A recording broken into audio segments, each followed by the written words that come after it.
Kel-Tec PF9.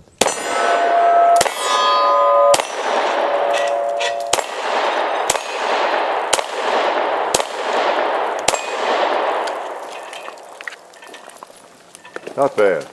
Not bad at all. Considering. There we go.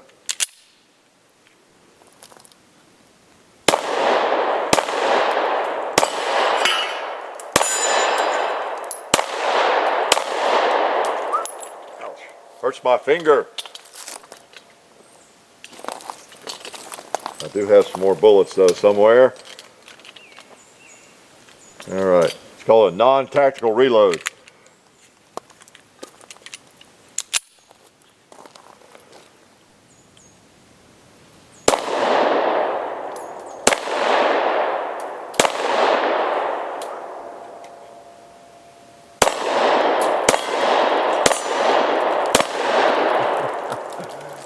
All right, I hit him when I had to, right? Woo! Yes, this is the PF9 Kel-Tec. I believe that's the college I went to back in the day. It's been so long I forgot where I went to school. Kel-Tec sounds right. But PF9 9mm. This is a really popular little gun. It's been around a little while, and let's take a look at it. And we brought some other guns out here just to kind of give you an idea where it fits in the scheme of things. But it is a fairly inexpensive gun for what it is. It is, I think it's about 12.5 ounces. It's fairly light. It's a nice size little gun. That's one of the attractions of it. You know, it's polymer frame, of course, so it doesn't weigh a lot. And it's striker, well, it's not striker fired, it's hammer fired. But it generally a striker fired gun is more expensive than this. This runs, I think it retails about $3.5, $3.30, something like that. You might find it for $3, just depending on where you live. But one reason I wanted to run it through its paces is that I get so many people asking me about it and if I've ever fired one and what I thought about it, and so I thought I'd get one and just play with it a while, do some videos with it. And we're going to shoot it today and see how it does. I've shot it a few times just before the video, and to get a feel for it and kind of get an idea where to hold. I like to do that, but it does have a little bit of recoil to it.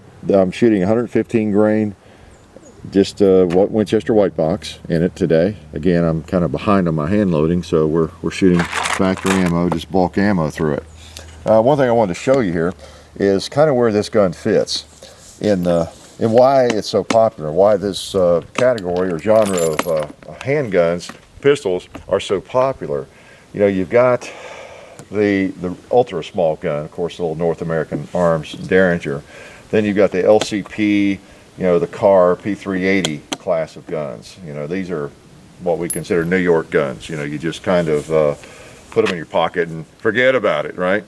And that usually works. These guns are very small, and many of you probably have one of these, particularly the LCP. Maybe this thing. That thing's kind of tough to shoot. This one feels good. The only negative I have noticed thus far is the trigger. It hurts my finger. It hurts my finger a little bit. It really does. Now, keeping in mind the purpose of this gun, it really isn't going to matter if it hurts your finger, is it, when you fire it? If you have to fire it to save your life. It's kind of like that bear gun you might be carrying in Alaska, at 454 Casull or whatever, 500 Smith & Wesson, 44 Magnum, whatever it is. Recoil will be slightly irrelevant if Big Grizz is about to eat you. You won't even feel the recoil. You will relish the recoil, won't you? But same with this gun. It's not going to be a big deal if you have to ever, you know, use it to defend your life. But it does, you know, create an issue for on the practice range, I'll have to say. And I think a lot of it is because of my fingers and my unorthodox style. You're supposed to pull the trigger with the pad of your finger, you know, like that. And that's really hard for me with my big hands.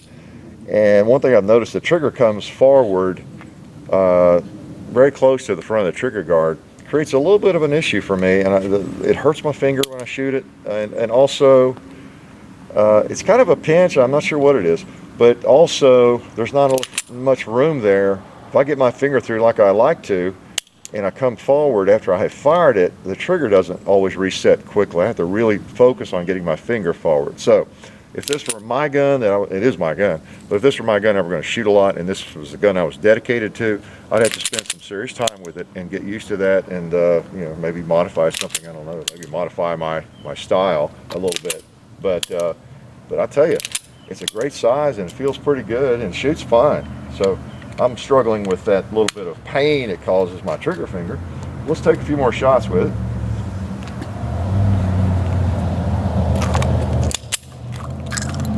Oh, what do we have here? Let's see. All right.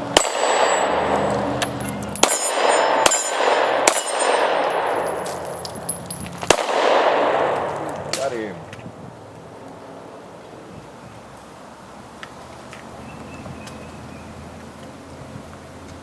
Some more ammunition in it here. I can keep track of my pockets.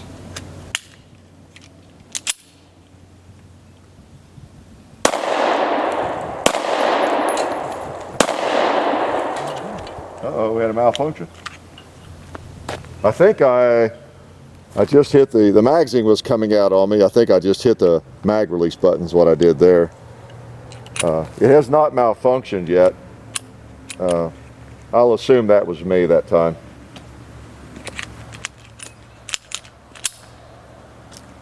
I'll take credit for that, unless it happens again, maybe.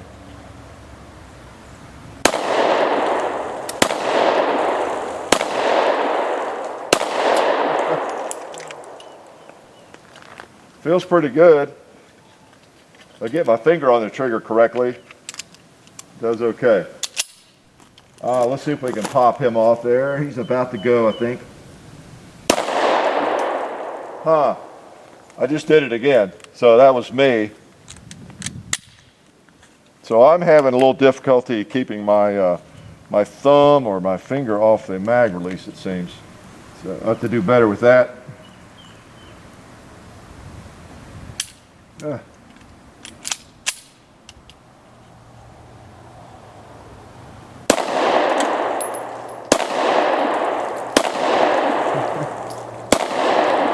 Alright, let's go on out there. Oh, action. Alright, as you can see, what this gun is designed for, you know, I mean, you can hit things at 10, 15, 18 yards just okay. Work with a little bit. I've got a couple things as far as my shooting of it. I have some issues with it at this point, as you can see, and I think my large hands are a lot of it, because I have to wrap my finger in there to where it hurts me a little bit, and I don't know, time will tell.